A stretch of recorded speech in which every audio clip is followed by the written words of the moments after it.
Now you guys, hey, back with you. But what happens is this. I've been getting, look here, man. I'm sitting in my exercise. This is a massage chair that I'm sitting in, you guys. Okay? And I'm kind of like in my man castle. All right? So, if I'm sitting here in my man castle with no shirt on, so what, you gonna be fully clothed in your man castle? Huh? When you got, look at me. See that? I get the massage my neck. See, I'm cost effective. Cost effective is not being cheap. It's meaning that you're gonna do something every day and you have to find a way to make it financially efficient. That's how you get rich. That's how you stay rich. Look here, it's a time where you stop, like I'm 64, I'll be 65.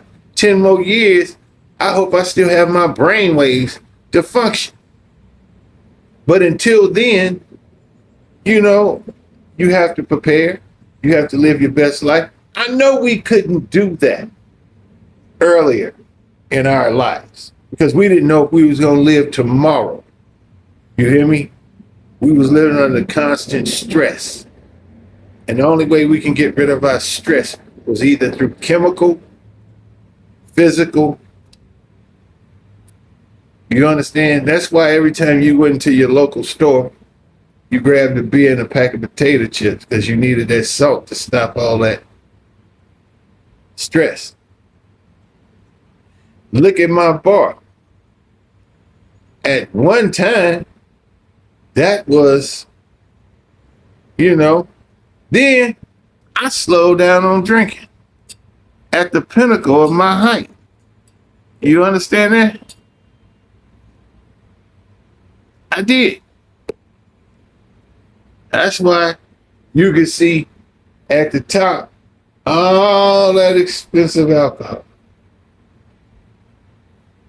It's about, I don't know, $20,000 worth of expensive alcohol at the top that never was drinking.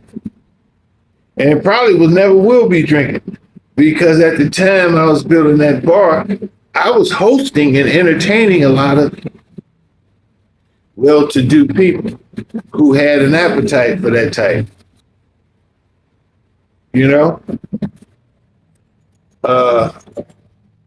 We eventually is going to do an estate sale and sell it so we can relocate. Now the places that we go relocate to are not heavy drinkers, which I am getting into that point. Once you achieve a certain age, alcohol, it plays a part as far as an investment, not as far as consumption.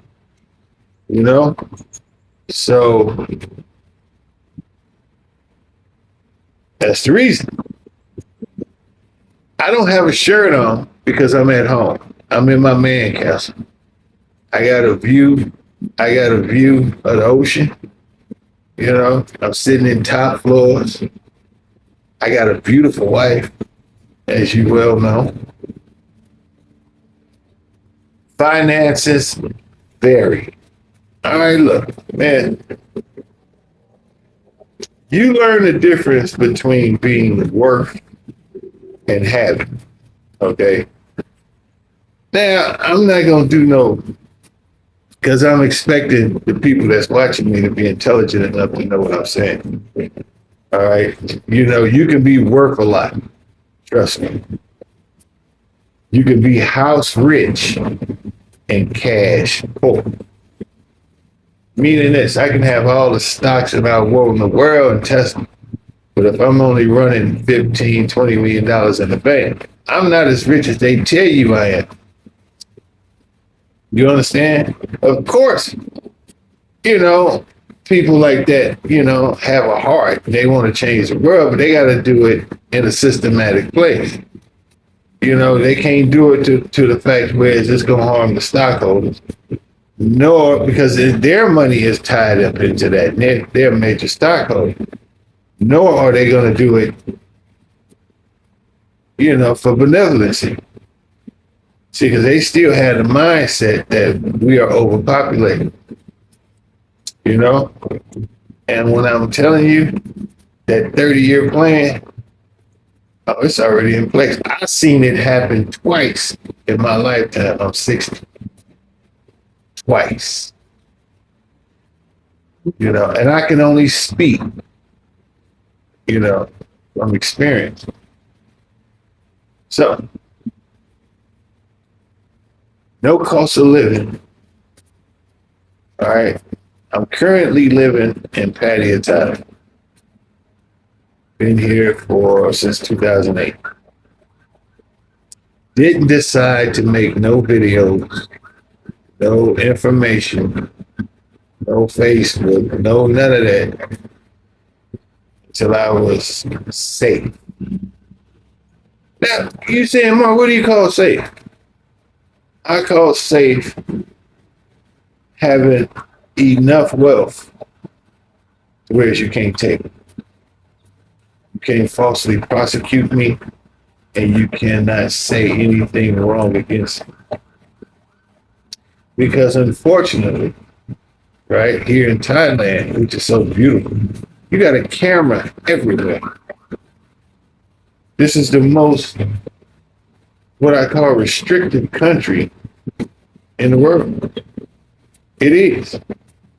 You can't even cuss in this country. People don't cuss at you, you don't cuss at them. That's some serious shit. Now, you in America, well, you still use guns. You still use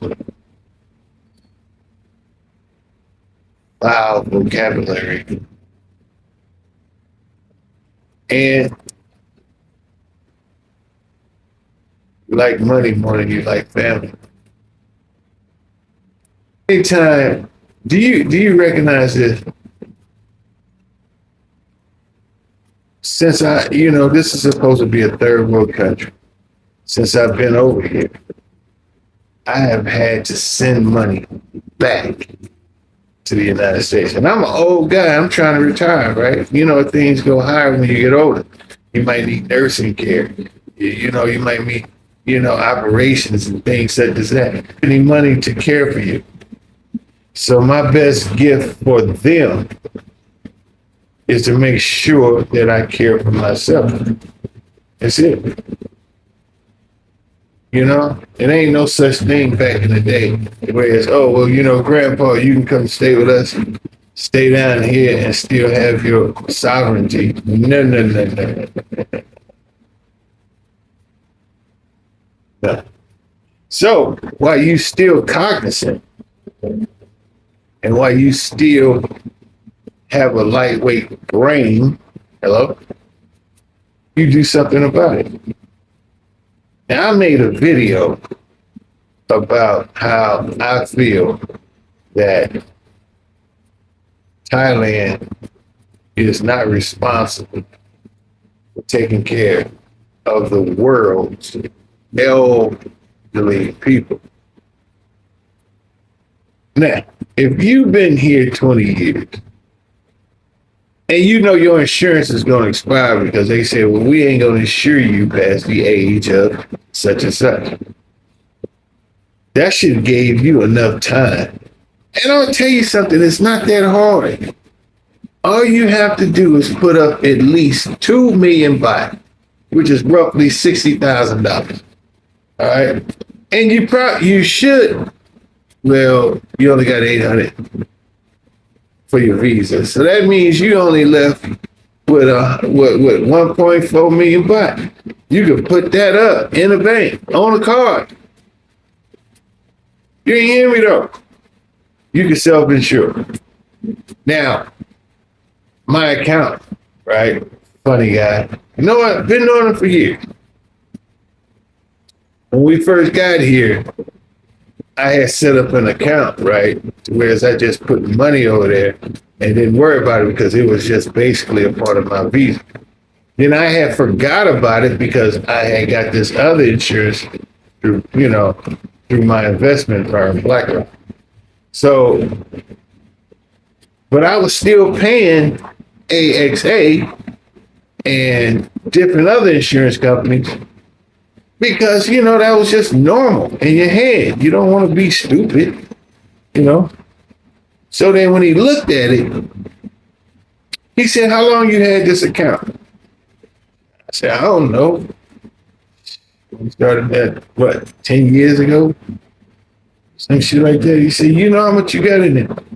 He said, you wasting money. He said, with this money that you got over in this account that you ain't never used, that you ain't never thought about since you made it when you first got here, and that was just for your visa, and then you got that other visa money. He said, you can self-insure. See what you mean? It's 2 million baht in this account. You can self-insure. What are you talking about self-insure? That means you don't have to pay no more insurance premium. He said anything that'll go wrong with you, this 2 million that you got sitting over here is gonna take care of it. And if it's more than that, then you might as well just let it go. Because there's nothing they can fix, nigga. You understand? If it's more than 2 million baht, you understand? You might as well just let it go. You understand? Go on and die. Go on and die comfortably. You understand? And I didn't realize that because I stayed on the grind. It was about hustling. I knew I could probably lose my place in Thailand, and I can even lose my wife, the one I love most. I can lose my wife if I didn't have enough money, to take care of the shit that I needed to take care of. That's all there's to it. So desire and will always has a place. If you got the desire and you're willing, to see forth, to see to it, can't lose, man. You can only lose if you stop trying. And that's real talk. That's the only way you can lose, if you stop trying. And that's what happens. People lose curiosity. You stop being curious and you want stability. But when you get stability, it seems boring.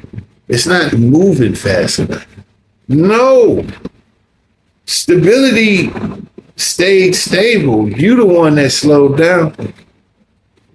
There was other things that you could have been interested in. Hell, I wrote 3 books. And I didn't even write them. AI did it. I just gave them a story. That's it.